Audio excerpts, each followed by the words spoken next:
Hey everyone, thank you so much for joining us today for our webinar on Jumpstart Sell Smart. It's 1 o'clock, so we're going to get this underway.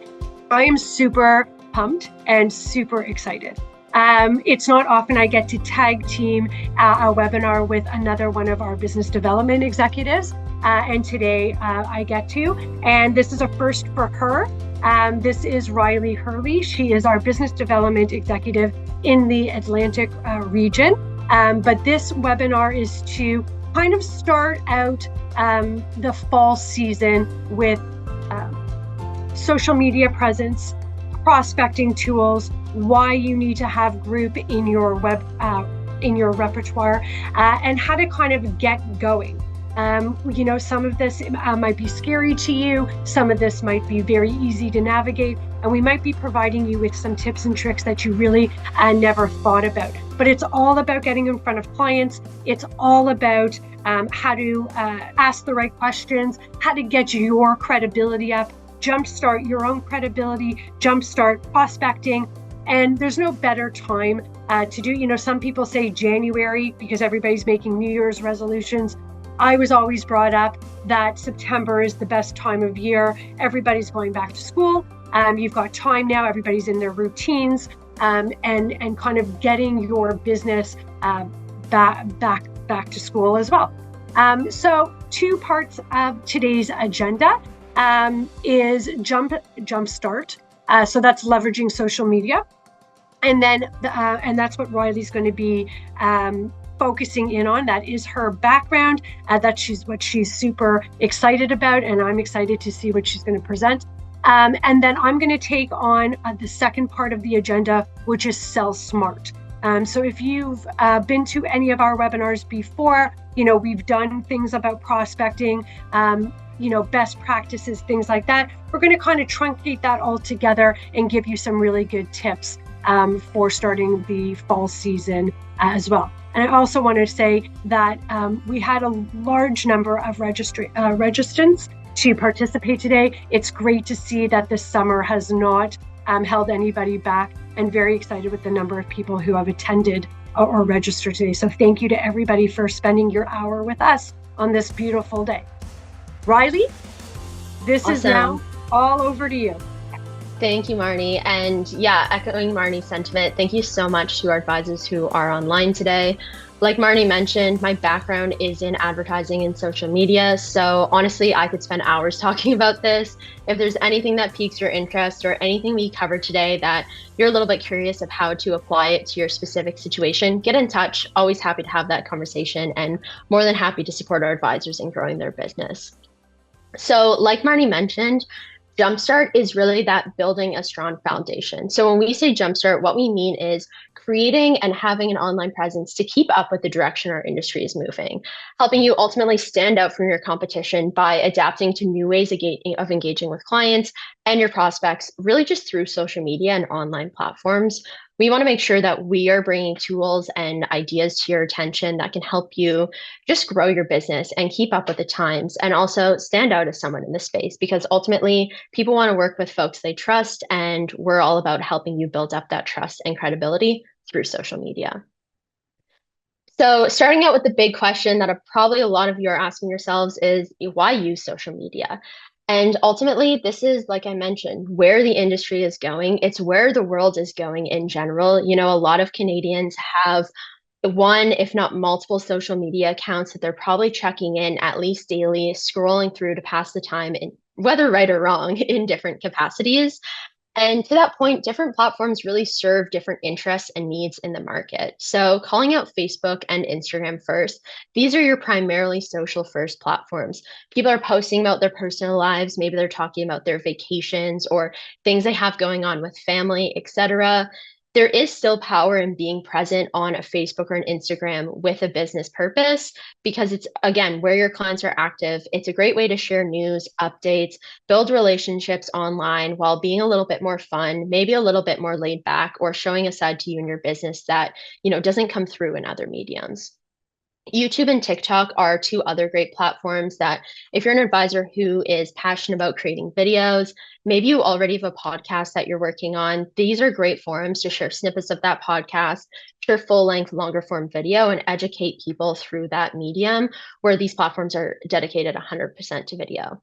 And I would be remiss, I don't have it on the slide, but I do want to give a special mention to Reddit. Although not a traditional social media platform-esque channel, it's a forum driven, it's question, comment, engagement related channel. And as we go through talking about getting content ideas or getting inspiration, something like a Reddit is great to browse, different entrepreneurial subreddits, maybe something on personal finance, understand what people are asking about, understand what people are going to the internet to ask questions or talk about because, maybe they don't have answers in their day to day. And that might spark some really good content ideas or maybe some content themes for you. So I'll leave that one for now, but just wanted to put it out there. Finally, LinkedIn is really social media for work. You're primarily driven by news, business news, updates, educational content. It's kind of the main platform where if people are going to social media for work, they're going to be going to LinkedIn. And for that purpose, for the strong alignment with just social media and building your brand in general, we're focusing our discussion around LinkedIn because it's a great starting place. And if you don't have a presence there, it's a great one to kind of focus some attention on in the coming weeks as we're getting back to school, like Marnie mentioned. So if we've decided we're going down the road of investing our time and effort into building a social media presence, we really want to start with that objective.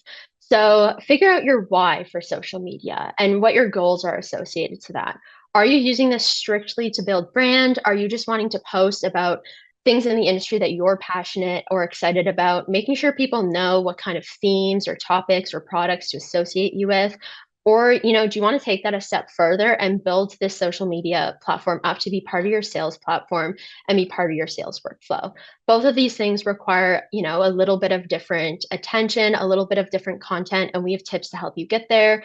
But from the outset, it helps going in with a goal. It makes it feel a little less overwhelming because it can be so open-ended, because the world is really your oyster. Going in with a little bit of a goal and a plan and a strategy is just going to help make that feel a little bit more tangible and feel a bit more approachable. So once we have that goal, maybe your goal is to share video content. Maybe you're going to go to a YouTube or a TikTok or even a LinkedIn. Maybe you want to look at shorter form text. You look at an X, formerly Twitter, or Instagram, Facebook. There's really a mix that will help support what you're trying to get out of social media. Again, LinkedIn is our winner today because of that clear business alignment, and it's frankly just an easy step into this realm if you're looking to dip your toes. If you are an advisor on the line who's already, posting often on LinkedIn, you're seeing some success. I see a lot of advisors are using this tool already. A lot of the things that we're talking about today can still be applied to maybe a channel expansion or testing out a new channel, or, just rethinking your existing strategy, adding in some new elements. Step one, we're going to go really back to basics. And really the biggest thing on LinkedIn is creating your profile. So whether you are a standalone advisor, maybe you have a team, depending on the business structure, how you're working, there may be a business page associated. Regardless of the situation, you want to have your personal profile be welcoming, be informative, and make sure people know who you are and what you care about. So the basic elements are a headshot. A professional headshot works great for the nature of the platform. But if you want to show a little bit of personality, I don't think that hurts either. Include your name and bio. So who are you? What do you do? Make sure when people click on your profile, they know what you focus on, how you serve your clients, things like that, that make you maybe stand out already from other advisors. You can add your job title. And again, if you have a company page already created, you can link it to that page to start build up that brand, build up that journey that someone can go on when learning about you and your business. And you can also always link your website if you want. So if you do have a website, if you do have a bit more of a robust online presence, you can start to bring these things together and make it easy for someone to find you on LinkedIn and shoot off to, learning more information, however they see fit. So next we want to talk about building brand awareness, because ultimately this is the foundation of doing anything on a social media platform sales related. And one thing I want to start out with is, did you know that it takes an average of 8 interactions to build brand awareness? This can be, running into someone at an industry event. This can be social media posts. It takes a while for someone to be fully aware of who you are and what you offer. And because of that, leaning on online social media and leaning on being active on LinkedIn is going to really help bring up those interactions and help start to solidify you as an advisor in your prospects' minds. So this can really be achieved through, like I mentioned on the previous slide, creating your profile and then creating posts with that profile so they can start to associate you with the types of things you're excited about, types of, updates or innovations in the industry or your point of view on different topics. Starts to build up, who you are in this industry. And then with that, you can start building your network. So send connection requests to your industry peers, some longstanding clients. Maybe you have some prospects that you're friendly with that you want to connect with to keep in touch. I always recommend also following a lot of pages and start to curate your own feed. So, following insurance carriers, different associations that you may be a member of, things where you can get content and consume it conveniently while you're on the platform, but also opens you up to finding things that you can like, comment on, you can share to your own network, and you can start to be a part of the social network outside of your own individual posts. And I've alluded to this a little bit, but also look at creating a business page. So if you are structured where you're on a team or you work with some other advisors in different capacities, having a business page to communicate that, introduce the folks that your clients might be working with. And again, as another avenue to share content and get eyes on who you are and what your business stands for, it just really helps up that engagement and up that credibility. So I've talked a lot about posting at this point, and now's a really great time to just actually talk about what kind of tips we have for content. Because ultimately, when we talk about social media and we talk about being yourself and having a persona online, frankly, it can be intimidating. Thinking of a post and really putting pen to paper is the part where most people get stuck at. To be totally transparent, I've had a whole career in working in social media posting, and I still, struggle with that blank page. Where do I start? Where do I go with kind of deal?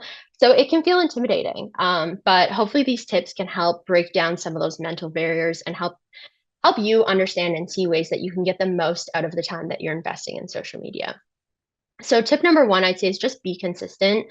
Don't get discouraged right away if you're posting and you're not getting many likes or any likes at all, or you're not getting comments. This will take time. And ultimately, we want content and we want our point of view to be out there to help bolster our credibility. So whether this pays off for you right in the moment, or it's just a consistent drumbeat where now if someone in 6 months sees a post and clicks on your profile, there's a wealth of information, there's a wealth of points of view there where they can look and understand who you are.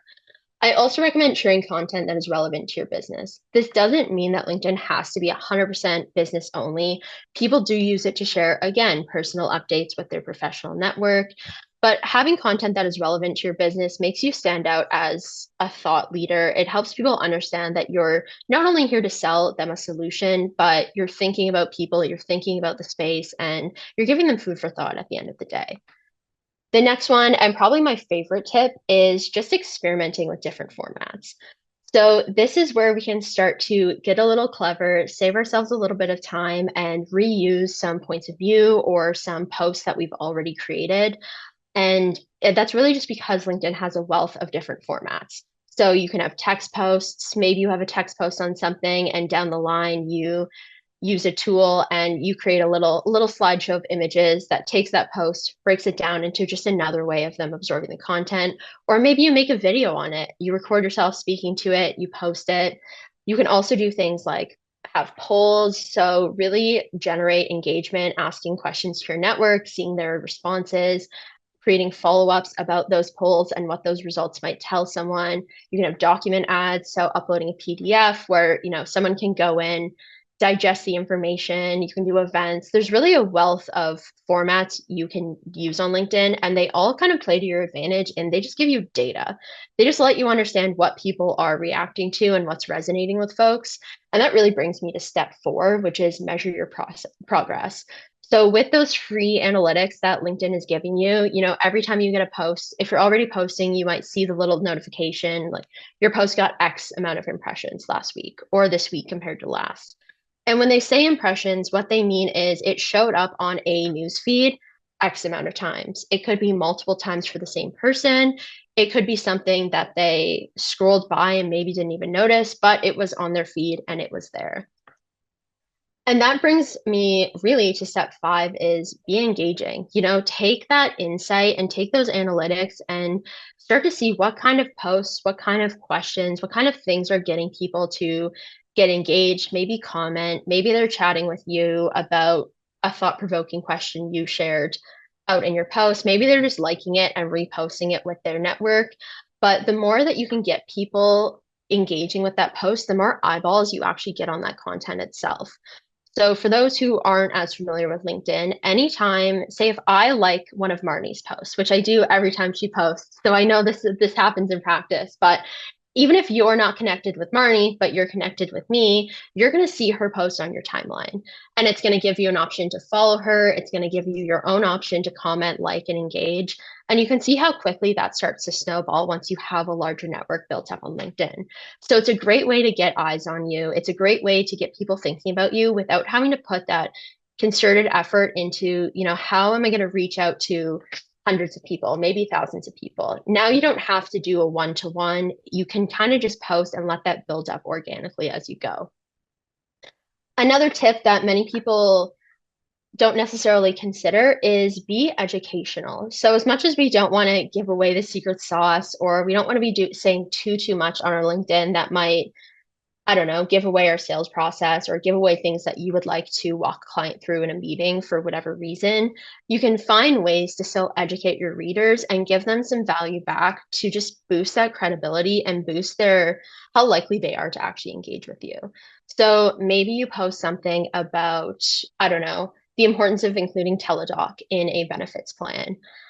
All of a sudden you have someone who's thinking, oh, I don't have that for my employees, or I know my friend is a business owner. I'm going to share this with them so they're aware. And again, all of a sudden you get that boost, you get that network effect of people are thinking, they're learning from you, and they're finding that value. And maybe they reach out on that. And that's, ultimately the goal.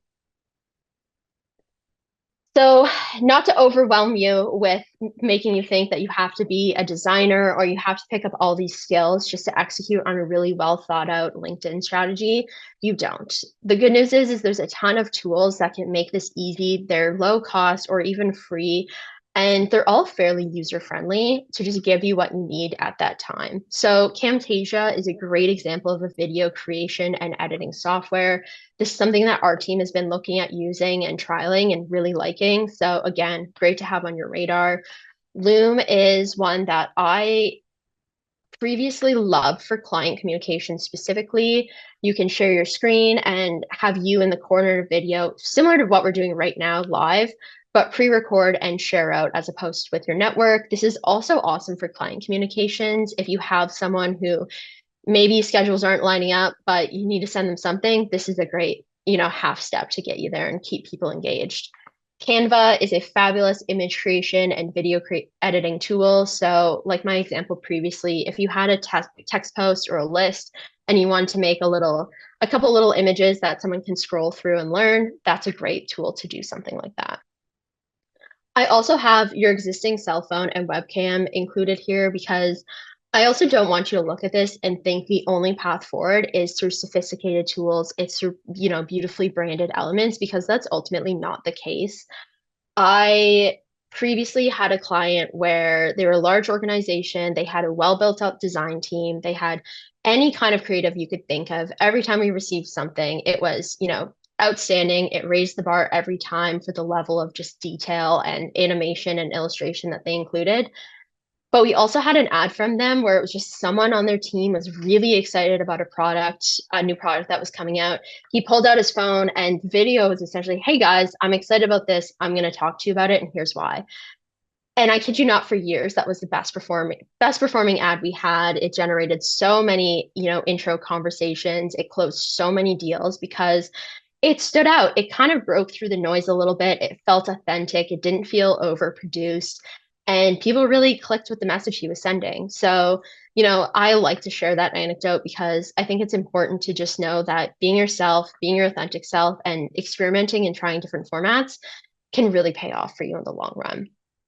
But if you are someone who wants, a beautifully done video, in video AI is a really interesting one. You can write text prompts, it creates the video for you. You don't have to really do anything outside of that. And it's a pretty cool end product. So, again, just some ideas to help spice up your content if you're going down this road.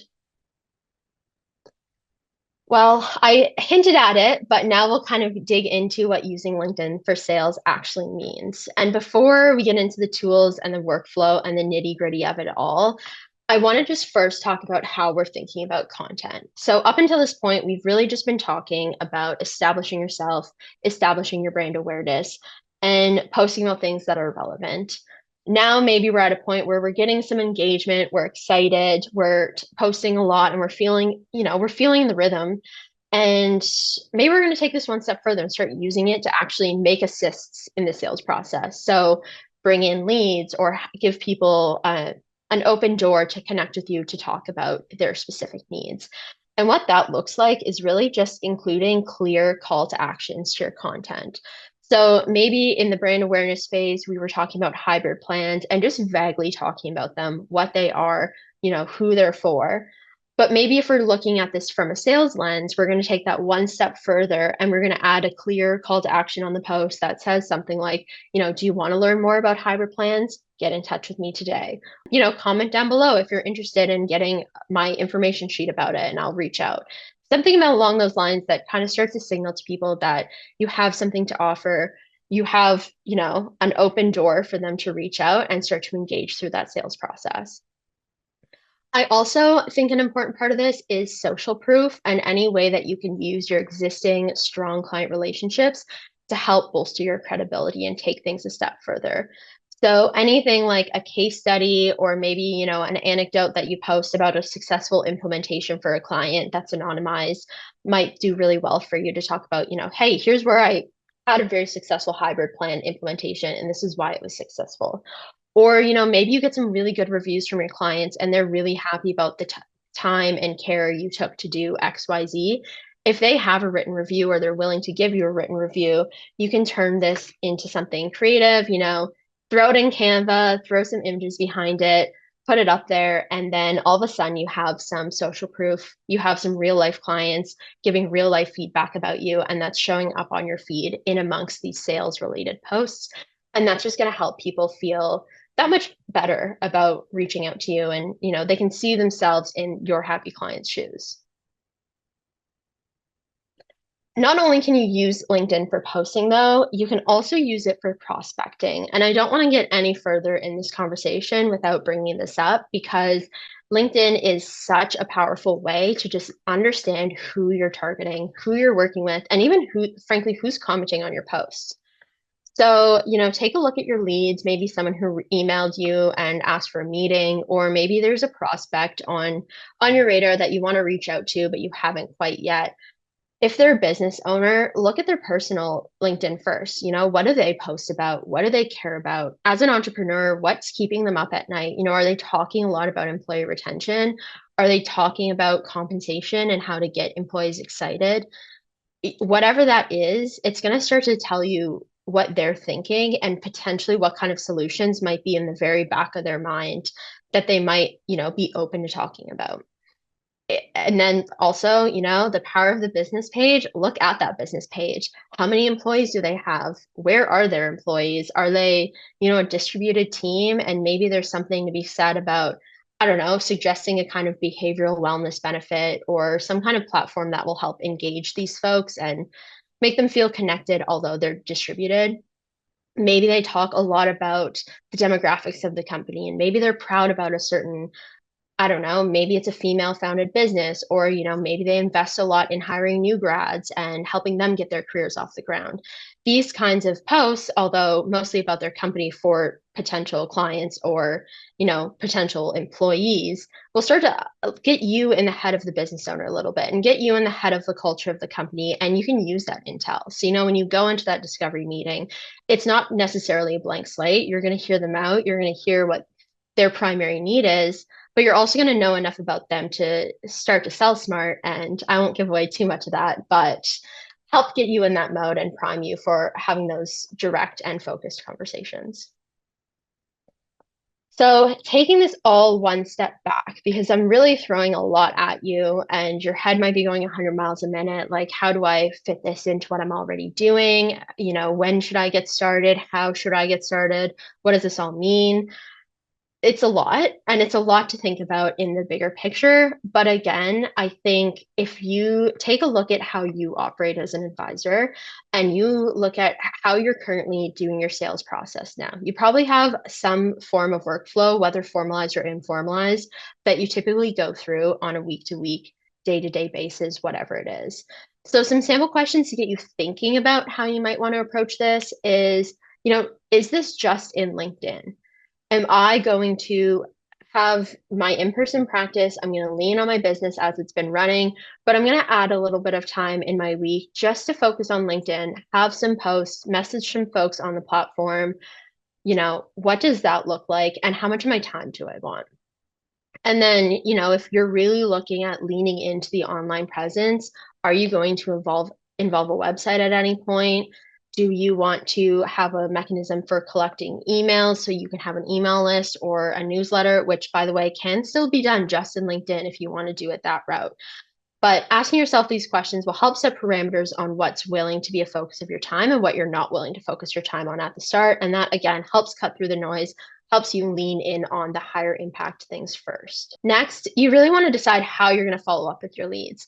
So if they're commenting on your LinkedIn post, are you giving them your email? Are you reaching out through the platform? Again, setting those parameters so when the time comes, it doesn't feel new, it doesn't feel overwhelming. You have a bit of a process in mind where you can just follow that and frankly tweak it as you go. And I've said it, I think, 4 times at this point, but set targets and goals for yourself. So, you're measuring these new efforts against something. You can be generous in the beginning and know that it's going to take time to get to a point where this is a fully functioning sales channel for you. But also, you want to be able to measure your time investment in this against what you're doing in other areas of the business. It might be having a bigger impact than you think, or it might not be having as big of an impact as you think. And being able to reflect and look at, how many leads are you getting from this? How many of these are actually turning into sales? Or if you are losing people along the journey, where do you find they're dropping off? Answering these questions can not only help you work on your workflow and just improve your process day over day, but it can also help inform the types of things you're talking about. So if every time you talk about hybrid benefit plans, you get a lot of excitement and you get a lot of engagement, maybe you're leaning into that. Maybe there's things that you talk about where you're getting people interested, but it's not the kind of plans you want to be selling. It's not the kind of clients you want to be working with. And maybe you can lean away from that a little bit more or tailor the way you're speaking about it so the right people are getting caught in that message and getting excited. This brings us to the second half of our presentation, no surprise, which is sell smart. And really what we mean by that is you don't have to be the same as everyone else. Same way we're talking about social media and breaking free from that traditional in-person advisor-client relationship, we can also do this with how we're selling. So we don't have to do group benefits in a rigid and traditional way just because other people are doing it that way. We really can take the time to step back, think outside the box, and work to provide tailored solutions that meet your client's needs for not only a successful implementation, but reduced churn. If we know about our client and we're very familiar with their needs and the landscape of their business and their struggles as an entrepreneur and a business owner, how can we recommend benefits that is not only answering their immediate need today, but helping them address an underlying need or maybe a secondary need? So, as renewals come, as the timeline of group benefits happens, it's not a scary process. It's not intimidating. We know we're in lockstep with our client already. We know we're working with them to address their needs in a creative and thoughtful way, and we can feel good about that. Some tools to help you in your selling smart journey, and second last note from me before I pass it over to Marnie, but just again, some food for thought. My recommendation is to start with content and get comfortable with content. And then as you develop that, these are some add-ons that you can start to bring in. You can start to test and see if they help your efforts in any way. And, they might do just that. LinkedIn Sales Navigator is a great one. It was created for B2B. So, if you're looking specifically at group benefits and reaching out to business owners, this is a cool one to play around with. And ultimately, it's a suite of add-ons that you can pay extra for in LinkedIn to give you access to better prospecting, different insights than you can get on LinkedIn or having a paid LinkedIn profile. You can get different nurture information and different things that you can send out through the LinkedIn messaging right through Sales Navigator. It's definitely an interesting one. And again, it's that add-on if you're really investing your time and you're seeing that payoff from the LinkedIn platform itself. I also have a website here as a sales tool because although I don't think it's necessarily 100% necessary if you don't have one right now and you have a sales and marketing method that's been working for you without a website, but having a website can help anchor your online presence. So if you're starting to look at leaning totally into being virtual, being present on a few different channels, maybe there's even a marketing strategy online to go with it. Having a website can help direct people to that website and just give them a place to see, more about you, more about your team. If anyone on your team is a writer or you are a writer, you can create and host blog content on here. I know Sam a few weeks back had a great presentation on using the internet more broadly for prospecting. So I'm not going to go too in depth on the website because I think he did a great job talking about SEO and different elements like that. But for this, I just really want to say that all the elements of a successful LinkedIn profile that we're talking about, content, customer reviews, contact information, all those things can be on your website as well. Gives people a place to go. You can even create a form so they can fill out their own contact information to reach out to you. And you can use that information again to qualify the lead, see if they're a fit for the type of customer you serve, understand what they're looking to get. So instead of having a cold outreach, hey, advisor, I want to talk to you, all of a sudden you see someone's self-identifying as I have a group benefits need, or I'm really interested in critical illness or something along those lines that again help you prepare more for the conversation and hopefully get more out of that initial chat. If we're going down the website road and again, we're looking at getting really sophisticated, I'm not going to spend too much time on these, but there's a plethora of online tools available to you to really just lean into the digital era. The first one is a customer relationship management software. You may hear CRM thrown around more frequently because frankly, that's a mouthful. This is it's an online database of your leads and your clients. So everything about them, all their contact information, any notes you have for them, it's in one place. Email newsletter tools. I have MailChimp as the leading example here. That's one that I've personally had a lot of success with. But if you're looking at branching out into newsletters, or maybe you do any kind of client events or client appreciation events, that's a central place where you can mass email folks and it's minimal effort for you. You're not, individually writing and sending emails. There's some automation. It's really slick. Finally, a meeting scheduling interface. So this is essentially a link where people can see your calendar and your availability, and they can, in 2 clicks, book a meeting with you, no worries. If you're doing a lot of virtual work, this is a great one. I know a lot of folks on our team, myself included, use Calendly, and we have some success with it. It really cuts back on that back and forth, when are you free? I'm free now. It cuts out a lot of emails. So it's definitely worth looking into. And Calendly does have a free version. Finally, AI automation tools. Frankly, these change every day as AI evolves. For better or worse, there's no shortage of things you can dig into on the AI automation side. Meet Alfred is a great example of something that's built for LinkedIn and it's built for selling on LinkedIn. You can also look at something a little bit more sophisticated like a Zapier, which, all of this just helps you build workflows. So you can automate messaging, you can tell the computer to send you information through certain channels if you get a LinkedIn message. There's a lot you can do, and there's a lot of possibility to these things. So the last thing I'll say from me on this is none of this is a one size fits all solution, as I hope you can kind of see through these slides. There's so many options in the market where if you know that you want to do work in a specific way and you want to build a specific workflow, there's definitely something available to you. And there's definitely a content strategy that will match that as well. And again, I will nerd out on this until the sun goes down. I swear I could talk about this all day. So reach out. I'm always happy to chat with our advisors and yeah, just help you guys think about your social strategy a little more. But to keep on the momentum of selling smart, I'm going to cut myself off and pass over to Marnie. Thanks, Riley. Great, amazing presentation, and very well done. I hope that our advisors on the line got a lot out of that in ways of prospecting some of what you're going to be needing to do in order to kind of jumpstart your business. We are big fans of Calendly here. As Riley said, seeing what people's schedules are. It's just easy for a client to see when you're available, pick that spot. Also, Riley and I are very user friendly when it comes to LinkedIn. We do a lot of posts, and we encourage advisors that are on this line to follow us. In fact, our whole team, if you want to do that. But we're very active on LinkedIn, so we provide a lot of content that you could share, repost, repurpose. That is very engaging and that you might find, useful in your own prospecting pieces, or liking it and resharing it there. A lot in the benefit space, a lot being vulnerable and, and our personality shining through, but you can pick and choose. So I highly recommend that you follow us on LinkedIn as well.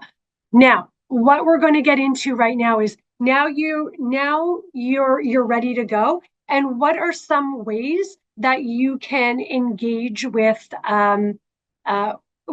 prospects, or utilize and get more prospects? So I'm going to highlight. You can see here 3 things. We're going to talk about leverage, alignment, and the ask. Okay. So the first thing.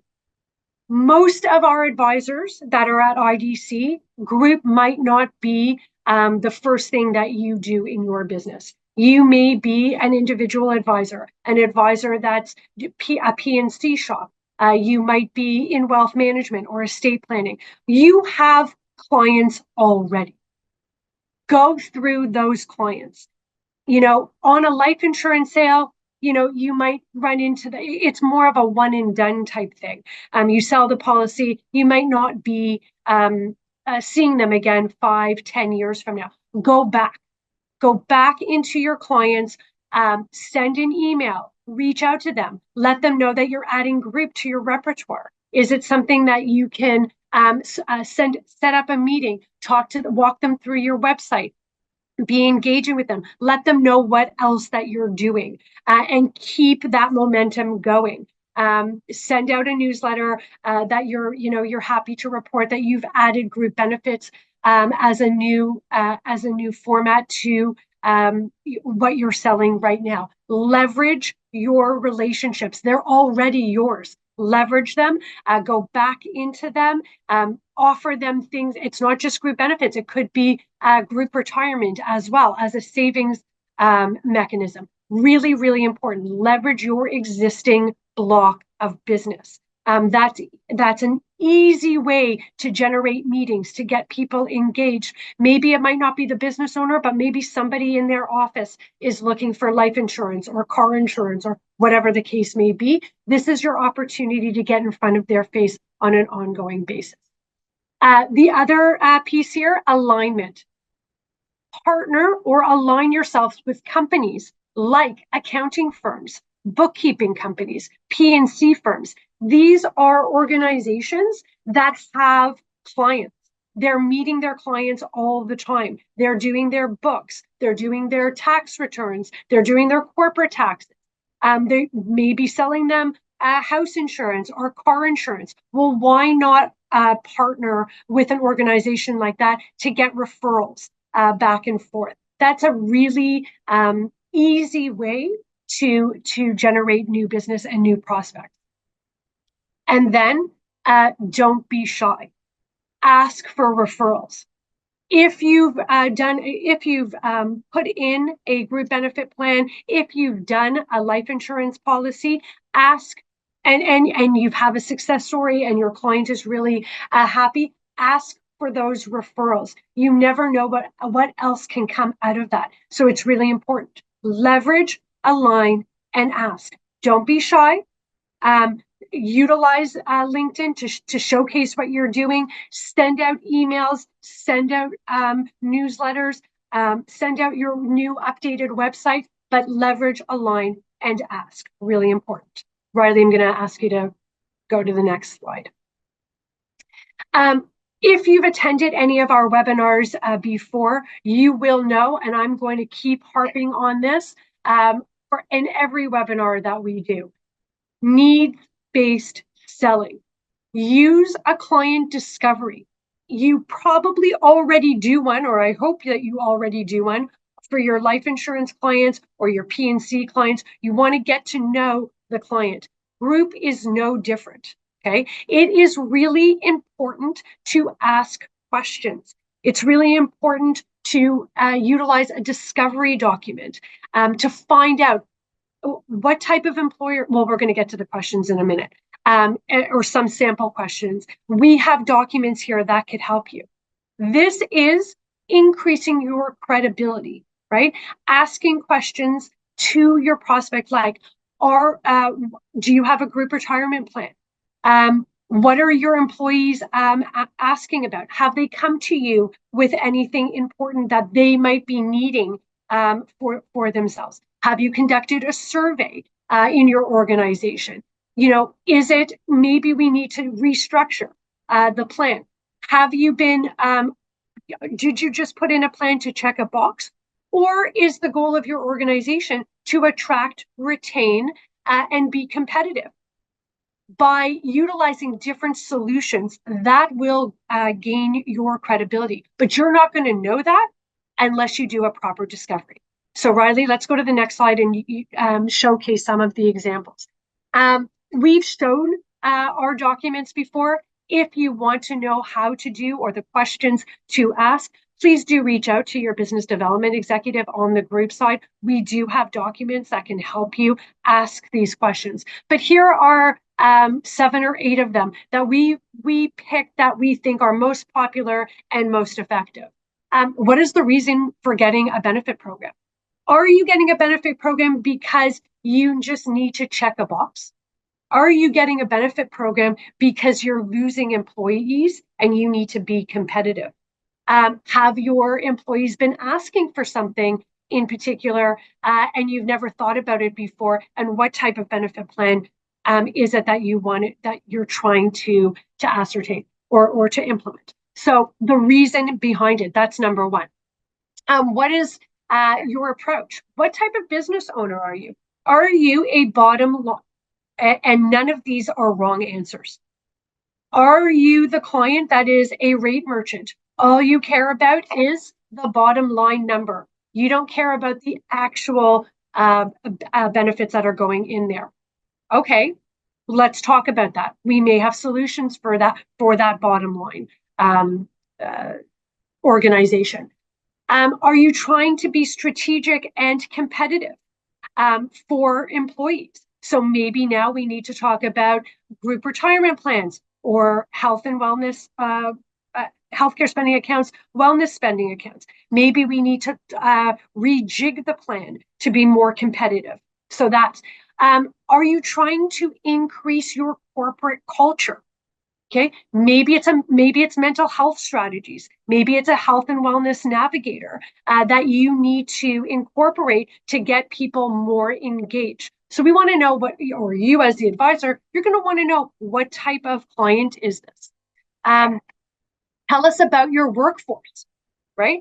Do you have 10 employees, 6 of which are over the age of 40 and 4 of which are 25 to 32? Everybody's needs are different. Are you trying to put in a plan that meets a selected few? Or are we trying to put in a plan that gives you equal, or maybe we'll say it differently. Are we trying to do equal access or equal utility, right? Are you trying to please a certain few people? Or do you want to make this accessible to everybody? How are we going to do that? Well, we hope that you partner with IDC Win Workplace Solutions for that in order to promote that. Some of the other questions, do you have a designated plan administrator? As we move on in the world, in the benefits world, we are moving more into the digital world. You don't often find too many insurance carriers still printing the hard copy cards.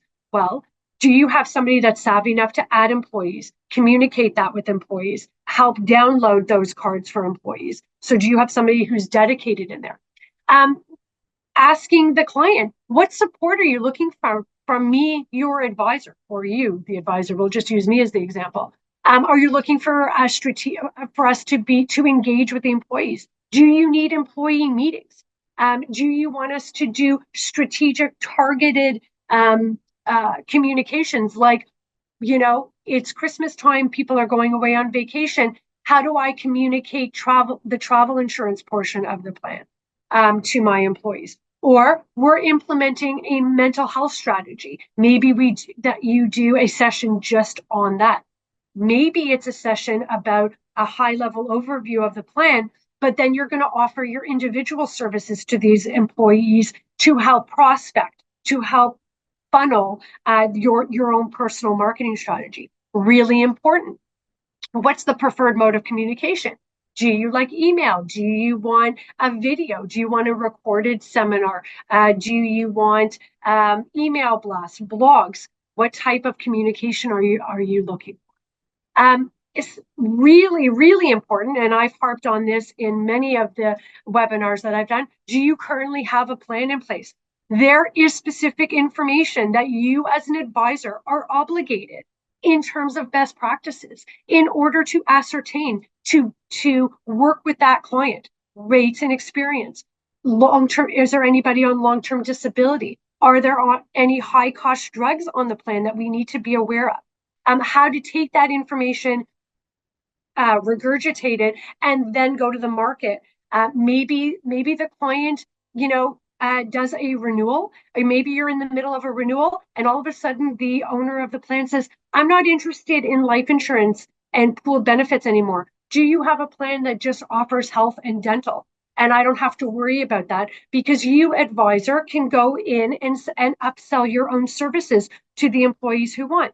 Well, the answer to that is, if you work with IDC Win, the answer is yes, because we do have solutions for that. We're going to talk about that in a minute.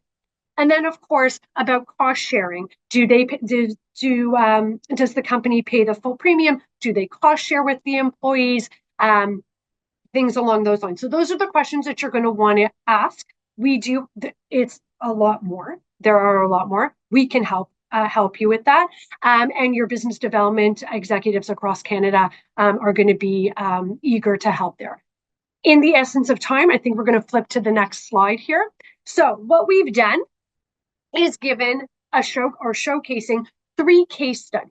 Now, I could probably done 10 case studies of real, true groups that we've worked on where we've given a different solution to all 10 of these case studies. But in the essence of time, we're going to focus on 3. Okay, 3 examples here that I think are going to hit home to you. So, case study number 1. You did a discovery, maybe we helped you with it, maybe you did it on your own, but during that call on the discovery with the client, you found out the following, okay? It's a virgin group, which means they've never had benefits before. They've been in business for 3 years. Employees have been asking for benefits. Great. They're budget cautious, so we have to adhere to a budget. They want something in place, but not complicated, right? They don't want to, be communicating or not understanding the plan. They want something easy, mid-level, so that the employees do not take advantage. So maybe that's an 80% plan, co-insurance plan. Maybe it's not 100%. I call it the Tesla versus the Toyota plan, but we can talk about that. The demographic of the group is between between the ages of 28 and 45. That's important to know. Wants to be engaging to their employees, but does not want to pay for the extra bells and whistles. So they need to have something in place to attract and retain. They have a budget that they want to stay in, and they want it to be robust enough to be engaging. They also don't want to pay for all of that as well. Well, we found that out. So, couple of things here, possible solutions that we would recommend. And I'm sure that there could be 6 or 7 different offerings here. We're going to talk about 2 in particular. Possible solutions: a simplified program that IDC Win offers called CRISP, which we've done a webinar on before. It's a program through Green Shield, health and dental benefits only. Really something easy, but very engaging. Or it might be easy benefits through Equitable Life, or our proprietary product called GS Express through Worldsource. Simplified but robust, included with an EAP, telemedicine, all in one. They're not paying for those extra bells and whistles that they didn't want to pay for. Or we may say to them, maybe you would like to do a hybrid model. We've talked about this before as well in some of the other seminars that we've done. We cover catastrophic benefits like life insurance, LTD, CI, drugs, travel, hospital, but we pull out all of that, the dental, the vision, maybe some major medical services and supplies and paramedicals, and we put in a healthcare spending account, or I've noted it here as a flexible spending account, where the employees now have a bucket of money that they could allocate towards a non-taxable health benefits, or even into a taxable wellness product like gym memberships or yoga classes, something like that. So you've covered off your the catastrophic needs, and you've given everybody a bucket of money to utilize the way they want. That is, when I talk about equal access or equal utility, that is the equal utility part. What I might need on the plan is going to be different than what Riley needs on the plan, which is different to Lisa, who's sitting backstage and monitoring this webinar, and what her needs might be. And so now we've given the flexibility to make that happen. A note here, always a good idea to offer a group retirement savings plan in any of your discussions, especially to be engaging and get employees involved. Let's move to case study number 2. Right? Okay. So case study number 2, during the discovery, you find out that this is a law firm and they've had benefits with the same carrier for 8 years. Generally happy, but starting to feel that they need to uplift the plan to meet the needs of the employees. The demographic of the group is 35 plus. So their youngest employee is 35 years old, and it goes up from there. They're concerned about budget and expenses. Employees don't like change, but have been asking for health and wellness tools and mental health strategies. They don't want to pay much more for the bells and whistles, but do want to be morale boosting. And the executives would like to have a healthcare spending account for above and beyond the plan.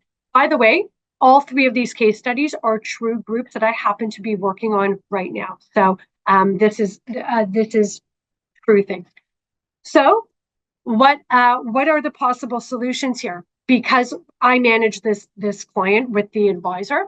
So number 1, marketing of their current plan to a carrier that has built-in programs for health and wellness rewards-based challenges. Okay, it's already built in. They're not going to pay more, and maybe we could get them a better deal on their benefits as well. So working with a carrier that has these things that are built in already, and not have to necessarily do as an add-on for an extra cost.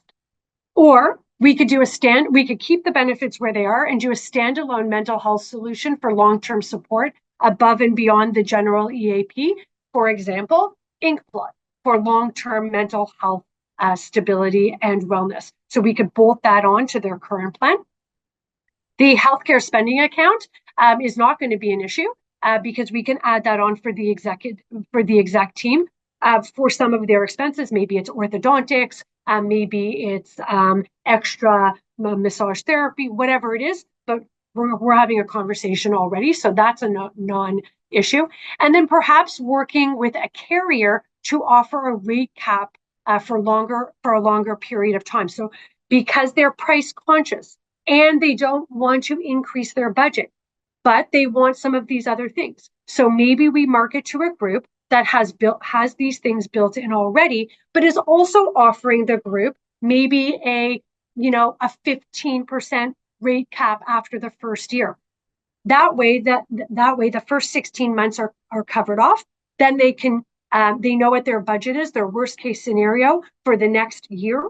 And now they've given stability to the organization and kind of checked the boxes on everything that you've kind of gone through on the discovery. Again, group retirement, always a discussion that you want to have with the client. And then finally, to wrap up with my 4 minutes left here, which is case study number 3. Okay. Now, during the call or during your discovery with the client, you found out that this is a virgin group. They don't currently have benefits. They've been in business for 10 years. They've got 10 employees. They're aged 24 to 45. Wants to have a plan, but everyone has different needs. Would like a solution that will make all employees happy. Concerned about renewals and ongoing cost and stability. Okay, so we learned a lot there, right? They need to keep their costs low. They want to maintain the budget that they have, but they recognize that their employees are diverse. Some of them might be single, some of them might be, heading into kids who need braces. Others might be having kids who are leaving the house because they're starting university. Everybody's got different things that they need. So what are the possible solutions that our IDC Win Workplace Solutions team could help you with? First one is maybe we look at the Equitable MyFlex program. That program goes down to 3 people. It gives employees choice based on their needs. Okay, so they could pick the level of coverage that they want based on the budget that the employer wants to give. And it has a 2-year rate set cycle. So you put the plan in place. The plan doesn't renew for 2 years. We do the renewal, and then those renewal rates are locked in for another 2 years, right? That is going to get them the long-term stability that they are looking for, that they mentioned to you when you did your call. So really important, something to consider there. The second one, again, we're going to go back to the hybrid model where we cover the catastrophic benefits like life, LTD, CI, drugs, travel, hospital. But then we couple that with, again, that flexible spending account or just a healthcare spending account, mixture of both. That way, again, you're taking away the equal access of the traditional plan, but you're giving them equal utility. Those items that are put into a healthcare spending account do not get evaluated at renewal. Therefore, you are meeting the client objective by adhering to their budget, right? Their budget stays intact. They're not going to be hit with a heavy renewal unless something went crazy on the drugs, and maybe put in a drug cap to curb that risk.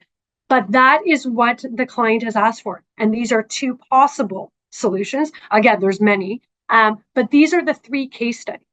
So again, I'm going to say it again, group retirement, something that you're going to want to mention at all of your